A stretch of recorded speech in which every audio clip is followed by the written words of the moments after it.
Volkswagen's Brazilian division has unveiled the Tukan, a new unibody compact pickup designed, engineered, and assembled entirely in Brazil.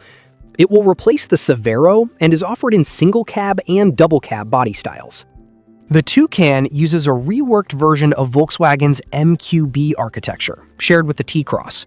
It is the first MQB vehicle to use rear leaf springs, and powertrain options include a mild hybrid 1.5-liter TSI 4-cylinder engine, alongside traditional flex fuel options.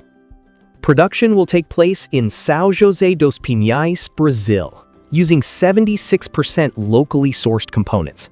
Deliveries across South American markets are scheduled to begin in the first half of 2027.